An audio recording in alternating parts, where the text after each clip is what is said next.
정말 좋으세요? 일주일 동안 고민해봤어요. 여러분들이 제가 저 때문에 행복할까? 지난주에 설교 드렸잖아요. 별로 행복하지 않으시면 어떡하지? 이런 걱정도 들고. 근데 저는 농담이 아니고 여기 와서 하는 소리가 아니고 여러분 때문에 정말 즐겁습니다. 아내 때문에 즐겁고요. 아이들 때문에 즐겁습니다. 최고사님과 이권사님과 강권사님 때문에 저는 참 즐겁습니다.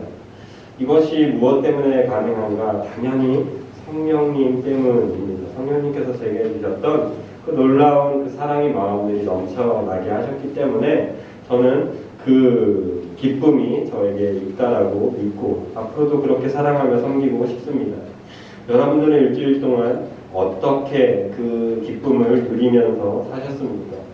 그리고 또 우리가 예배 생활을 하면서 신앙 생활하면서 기쁨 너머에 있는 그 무엇인가 꺼림칙한 것들, 나는 이렇게 살면 안 되는데, 이렇게 하면 안 되는데 라고 하는 그 다른 무언가 때문에 온전히 살지 못하고, 또 그래서 주님 앞에 나면 어떻게 시작해요? 주여 라고 시작하잖아요. 저 이렇게 살았어요. 그렇게 살았어요. 하나님이 주시는 기쁨은 놀라운데, 그런데 주님 앞에 서니까 저는 이 모양이네요 라고 생각할 때가 참 많은 것이 우리의 신앙 생활인 것 같습니다. 저도 똑같아요. 분명 예배 준비하고 말씀 준비하고 집에 가면 기뻐야 되잖아요.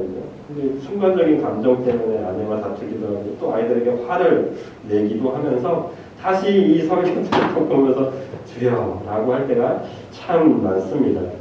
오늘 본문에는 저와 같은 여러분과 같은 이런 비슷한 상황이 연출이 되고 있어요.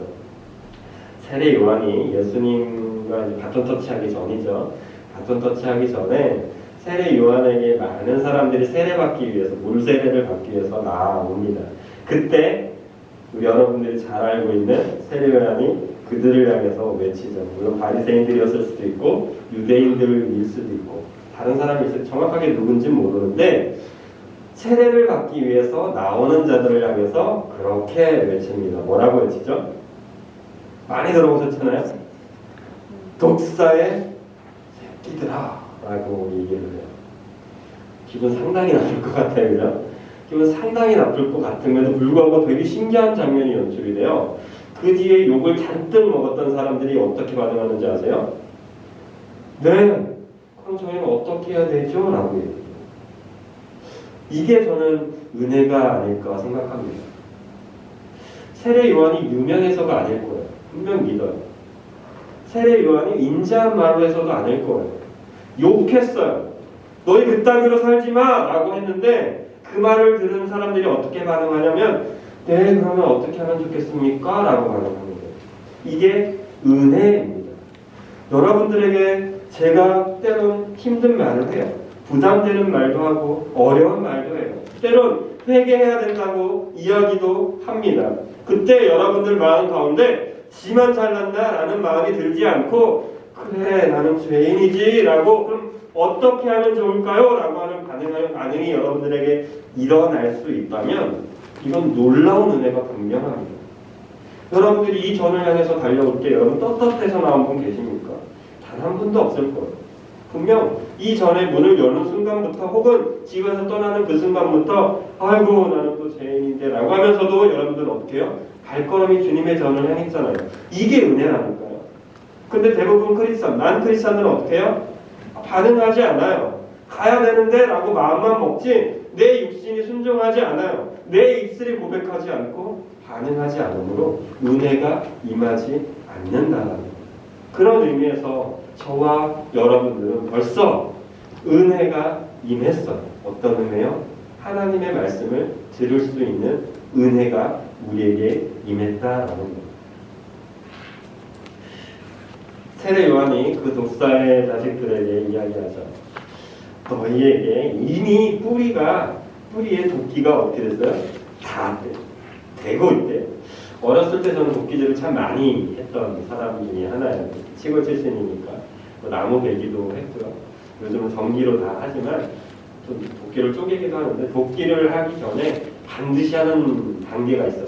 프로들은 그러지 않아요. 근데 초보나 조금 중급자 실력들은 어떻게 보면 도끼를 한번 어떻게 하죠? 내가 쪼개고자 하는 방향에 한번 살포시 되고 그곳을 향해서 정확하게 어떻게 해요? 꽝 내리죠. 오늘 본문 말씀에 보니까 도끼가 거기에 닿았대요. 이 말은 뭐예요? 닿았으니까 이제 잘린다는 얘기가 아니에요. 닿았으니까 이제 떼질 거고 잠시 후면 어떻게 될 거예요? 쾅 내리쳐질 거란 얘기예요. 그러니까 뿌리가 곧 잘려질 거라는 임박함, 그 급박함이 이 세례요한은 이야기하고 싶었던 것입니다. 하나님의 말씀을 들을 때 우리가 반응해야 되는 이유, 우리가 혹은 내가 은혜의 자리로 나가야 되는 이유, 그렇게 반응할 수 있는 가장 좋은 조건이 뭔지 아세요? 급박함이 느껴질 때, 저게 내 이야기로 들려질 때, 저거는 누구 건사 이야기예요. 저건 저교의 이야기라고 하면은 하나님의 말씀이 들리지 않아요. 어떻게 들려야 되는지 아세요? 내가 곧 죽을 것처럼, 내가 곧 심판을 당할 것처럼 느끼기 시작하면 내 마음 가운데 내가 그럼 어떻게 될까요? 라고 하는 급박감이 생긴다. 오늘 본문에는 그러한 마음들이 이 사람들에게 임하였던 것 같아요. 여러분들에게 이미 도끼가 그 뿌리에 닿는 은혜가 임하길 원해요. 무슨 말이냐면 하나님의 말씀이 지금 나에게 임하지 않으면 난 곧 죽을지도 모르겠다라고 하는 그 긴장감이 저와 여러분들에게 임하길 원한다라는 거예요. 그래야 우리가 어찌하면 좋겠습니까? 그러면 우리가 무엇을 해야 합니까? 라고 하는 하나님의 관계가 시작될 수 있기 때문입니다. 저는 축복합니다. 2021년도 마무리되는 이 시간 즈음에 여러분들 마음 가운데 내가 하지 못했던 것, 안타까운 마음 들었던 것, 내가 움직여야 되는데 라고 생각했던 마음들이 지금 움직이기 시작한다면 여러분 들으십시오. 여러분들의 뿌리에, 여러분들의 신앙에, 여러분들의 영혼에 지금 뭐가 있냐면 하나님의 도끼, 심판의 도끼가 지금 임했다라고 깨달으십시오. 그때 우리는 어떻게 해야 돼요? 난 죽었구나 포기할 것이 아니라 어떻게 하면 좋겠습니까?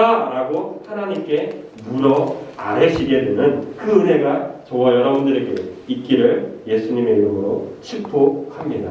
다시 한번 말씀드립니다. 그래야 우리가 어떻게 할 수 있어요? 살 수 있어요. 여러분 그냥 지나가지 마세요. 매번 지나가는 한 해라고 그냥 또 넘기지 마세요. 매번 드리는 예배라고 또 그냥 지나쳐 버리지 마십시오. 내게 지금 나가온 급박성을 느끼시고 지금 내가 당할 수 있다라는 그 현실성을 분명하게 느끼시고 어떻게 해요? 그럼 내가 어떻게 하면 좋겠습니까? 라고 하나님께 기도의 자리로 한 번 더 무릎 꿇고 나아가게 되시는 그 은혜가 우리에게 임하길 축복합니다. 그 은혜가 임했던 사람들이 아까 말씀드렸던 것처럼 그럼 우리가 어떻게 하면 좋겠습니까? 라고 반응하게 돼요. 그런데 그 전에 제가 조금 이거는 보너스라고 들어주세요. 되게 재밌는 사실을 하나 발견했어요. 그 전에는 넉사의 자식들아 라고 하면은 되게 욕이라고만 생각했거든요. 심한 욕. 그러니까 성경이니까 우리말로 하면 막 XX 뭐 이런 식으로 나갈 그렇게만 생각했어요. 그런데 오늘 본문을 묵상하는데 조금 다른 하나가 뭔가가 눈에 딱 띄었어요. 독사의 뭐예요? 자식들아 이건 뭐예요? 네가 독사긴 해. 그런데 뭐예요? 아직 맹독을 품은 독사는 아니다라는 거예요. 무슨 얘기예요? 너는 앞으로 충분히 독사가 될 수 있어. 무슨 제 말뜻 이해되셨으면 좋겠습니다. 저와 여러분들은 가만히 두잖아요. 나쁜 습관들을 그대로 두잖아요. 저절로 나쁜 인간이 돼요. 죄성을 가진 사람이기 때문에 독사가 될 수밖에 없는 영혼들이에요. 그런데 독사의 자식들아 라고 했을 때 그 음성 가운데 깨닫는 바가 생기잖아요. 그래서 우리가 무엇을 할까라고 어떻게 하면 좋겠습니까? 내 습관을 고치기 시작하는 은혜가 임하면 저와 여러분들은 더 이상 뭐가 아니에요? 독사가 아닐 수가 있는 거예요. 이건 참 놀라운 비밀인 것 같아요. 그래서 참 은혜가 됐어요. 그런데 오늘 본문하고 보니까 어떻게든 이렇게 막 연결해 보려고 했는데 그게 잘 안 돼서 그냥 보너스로만 알려드립니다. 저와 여러분들은 다시 한번 말씀드립니다. 그냥 두잖아요. 그냥 가만히 내버려 두잖아요. 그냥 독사가 될 수밖에 없는 사람들이에요. 죄성을 가진 사람들이기 때문에 어떻게 반응해야 돼요?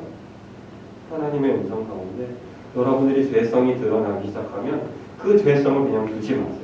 내버려 두지 마시고 그냥 성장시키지 마시고 다른 생활로 다른 태도로, 다른 말씀으로 여러분들을 새롭게 채워나가게 해주시기를 예수님의 이름으로 축복합니다. 자, 그런 일이 이건 보너스였고요, 여러분. 자, 그럼 우리가 무엇을 해야 될까라고 이제 질문을 해요. 첫 번째도 그렇고 두 번째 그룹도 그렇고요. 심지어 세리들도 군인들도 그럼 우리가 어떻게 하면 좋겠습니까? 라고 하는 질문에 세례 요한의 대답은 뭐였죠? 이것도 하지 말고 저것도 하지 말고 이렇게도 살지 말고 저렇게도 살지 마. 그리고 해야 될 것은 행해. 이렇게 간단하게 요구할 수 있어요. 쓸데없이 세금도 많이 걷지 마 라고 하는 거예요. 그리고 뺏지도 말래요. 도둑질하지도 말래요. 이거 다 우리가 아는 것들이에요. 그죠? 그런데 그런 것들에 대해서 이야기를 하고 하지 말아야 될 것들에 대해서도 이야기를 해요. 우리가 예배를 드릴 때, 말씀을 드릴 때도 여러분 가운데 분명히 그렇게 느껴지는 경우가 많을 거예요. 이것도 하지 말아야겠다. 이것도 내 거룩함을 지키기엔 안타까운 것들이네. 하지 말아야지.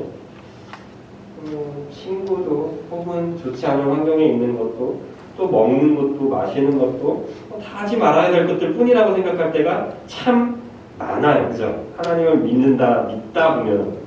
그런데요. 세례 요한이 말한 하지 말라라는요. 잘 생각해 보시면 해야 될 것을 해버리면 아무 문제가 없어요. 하지 말아야 될 것들에 대해서 걱정하는 인생을 살지 마시고 내가 해야 될 것들을 해나가는 인생을 사시면 전혀 문제가 될 게 없어요. 군인이 왜 남들 걸 빼앗겠어요? 그죠? 그럴 시간이 있으니까 그러는 거예요. 만약에 군인이 자기가 지켜야 될 초선을 지키고 있었다면 굳이 거기 가서 깡패짓을 할 필요가 없어요. 세리가 정확한 재산을 그 사람에게 가져오기 위해서는 계산을 많이 해야 돼요. 그 사람을 잘 파악해야 되죠. 그런데 왜 많이 뜯었을까요? 계산하지 않는 거예요. 대충 어느 정도 것 같으니까 그 이상을 뜯어버리는 거예요. 만약에 세리가 처음부터 정확하게 세금을 걷기 위해서 잘 계산했다면 그런 생각을 할 여유도 없었을 거예요. 그 말인즉슨 저와 여러분들이 신앙생활하면서 이것도 안 하면 안 되는 거야? 저것도 하면 안 되는 거야? 이런 걱정할 필요가 없다는 거예요. 애초에 하나님이 지금 내게 하라는 것들만 열심히 해도 하지 말라는 것들을 둘러볼 시간조차 없다라는 거예요. 제가 그걸 뼈저리게 느껴요. 부교육자 때 할 일이 얼마나 많은지 여러분 지금 여기서랑 비교가 안 돼요. 행정적인 부분들 그때는 예배인들도 지금과 비슷했지만 선생님들과 미팅도 많았고요. 또 신방할 일도 많았어요. 상당히 많았어요. 그런데요. 여기 와서는 할 일이 별로 없는 걸 제가 느껴요. 그러다 보니까 자꾸 쓸데없는 거에 눈을 돌리고 싶어요. 인테리어 또 어떻게 하면 좋을지, 또 교회를 예쁘게 또 어떻게 하면 좋을지, 자꾸 다른 거에 관심을 두기 시작하니까 그 온전하지 못했던 저의 모습들을 저는 많이 발견하게 되었어요. 여러분들도 저는 동일하다고 생각합니다. 내가 왜 이거를 하게 돼 있을까? 내가 저것 때문에 왜 이런 죄를 짓고 있을까? 그런 걱정할 필요가 없다니까요. 그냥 해야 될 것을 지금 내가 그리스도인으로서 해야 될 것들을 해나가면 의외로 이 모든 것들은 쉽게 해결이 되는 것을 여러분들이 느끼기 시작할 거예요. 빌립보서 4장 4절에서 7절 여러분들이 너무나 잘 알고 있는 말씀을 우리가 2022년도 주제 말씀 표가 될 부분이기도 한데요. 어떤 말씀이 나오죠? 항상 기뻐하라는 말씀. 주 안에서 너희는 기뻐해라 라고 뭐라고 해요? 명령. 여러분 기뻐하실 수 있어요? 오늘? 지금부터 웃을 수 있어요? 행복할 수 있어요? 이거 어려워요. 되게 어려워요. 그런데 어린아이들은 어떻게 하는지 아세요? 작은 것 하나에 만족하는 거 아시죠? 엄마의 저 조금 먹으면 울다가도 멈춰버리고 그것만으로 만족해요. 그게 뭐라고? 또 그 어린아이들 살짝 간지럽게 보세요. 난리가 우리 아이들도 똑같아요. 까불다가도 울다가도 조금 간지럽히면 막 피식피식 웃으면서 난리가 나요. 그리고 어제도 일부러 조금 오늘 설교 때문에 조금 놀아줬어요. 일부러. 조금 더 놀자고 조금 더 놀자고 끝까지 뺐으면 도저히 더 놀기 싫어가지고 됐다고 오늘 그만하자고 얘기를 했는데 아이들은요 어린이일수록요 작은 것에 만족하고 작은 것에 기뻐합니다. 그런데 커가면 커갈수록 어른이 되면 어른이 될수록 아무리 재밌어도 여러분은 어떻게 해요? 콧방귀 한번 재밌네 박수 한번 치고 끝나요. 개그 프로 봐도 옛날 게 재밌었지라고 하면서 지금은 재미없대. 재미없는 삶이 그렇게 많대요. 그런데 여러분, 우리가 조금 더 어린아이와 같은 마음으로 신앙생활을 하게 되면, 조금 더 어린아이 같은 마음으로 낮아지기 시작하면 우리는 뭐 할 수 있냐면 기뻐할 수 있게 돼요. 기뻐할 수 있게 되는 게 물론 어려워요. 힘들어요. 그러나 여러분 가운데 기억하십시오. 기뻐하기도 바빠요. 여러분이 막 생활하다가 남편 때문에 짜증나 죽겠어. 그럼 뭐 하면 돼요? 욕할 게 아니라, 그 사람을 저주할 게 아니라, 그 사람을 어떻게 할까 막 미워할 게 아니라 어떻게 하면 돼요? 기뻐하기 위해서 여러분들 마음을 돌리시면 돼요. 아, 난 지금 기뻐하기도 바쁜데 지금 저 사람 미워하고 있었네.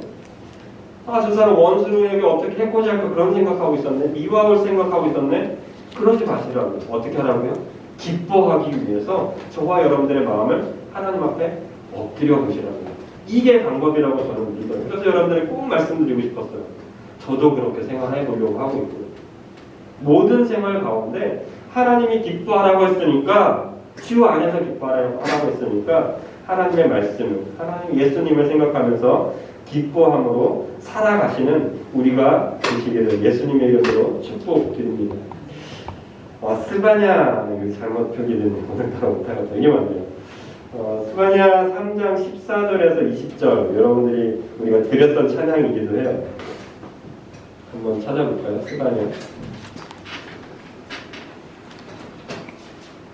스바냐 3장 14절에서 20절은 우리가 아까 드렸던 찬양의 가사를 거의 그대로 인용했던 부분이 나옵니다.